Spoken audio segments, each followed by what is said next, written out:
Hello and welcome to Good Vibrations. I'm Mr. Ellis, and today we're going to talk about how to assemble the clarinet. The clarinet has 5 parts to it. We're not dealing with the reeds in this video, so if you're here to see how to put together a reed with a mouthpiece, check out a different video. Now, this is the bell. It's our bottom part. Then we have the lower keys and the upper keys. The lower keys is featured with only one piece of cork. That's how you know it's the lower, is that it has one cork.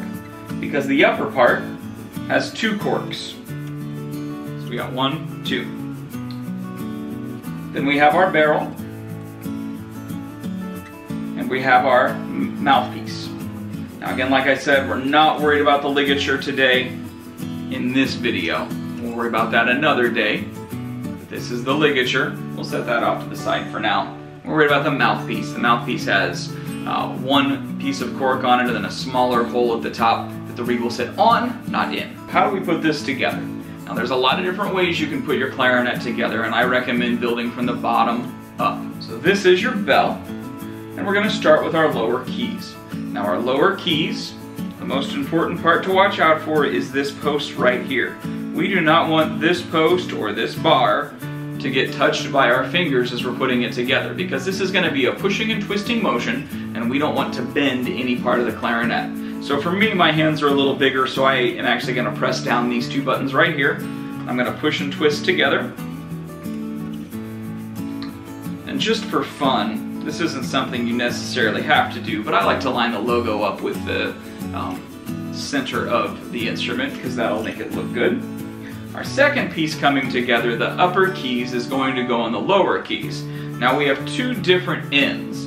The end that's going to point down has all these extra buttons on the side, these side keys. That kind of fits in the hole, and if you turn it upside down, you're doing it the wrong way, it doesn't even come close to fitting. So you've got a couple different ways to see. Now here's what it looks like when I put it together. I wrap my fingers around, so I'm pressing down the second button from the bottom. And I'm going to push and twist, just like this, okay? Now notice where I held with my left hand, I was below. And when I did have my hand over, I was making sure not to put any pressure on the bar. The reason we did it that way is for this button right here. This button right here that's moving up and down right now, that is called the bridge key. Now if we take the clarinet apart, one part of the bridge key is right there, this little spot, and that bridge key is very important. This is the receiving part of the bridge, and this on this button right here is the connecting part. Now that connector, you'll see this version has 2 little canal roots for it. That goes over the receiver. So as I put this together, I push and twist to line those 2 portions up. The reason we have to line up those bridge keys is so the clarinet will function properly. If you get the bridge keys backwards, and that would be having the top beneath the bottom bridge key, what happens is the clarinet doesn't work properly. Then we take the barrel, and now we gotta hold on top. That way we don't bend or turn the clarinet where the bridge key was.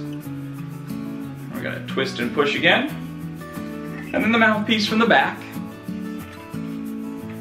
And when I put this mouthpiece together, I look down to make sure that the hole of the mouthpiece is lined up with the F hole. That's our back hole. In this one, we go hole of the mouthpiece, stretches down to the octave or the register key to the F hole. Those are all lined up together. And that's how you put the clarinet together.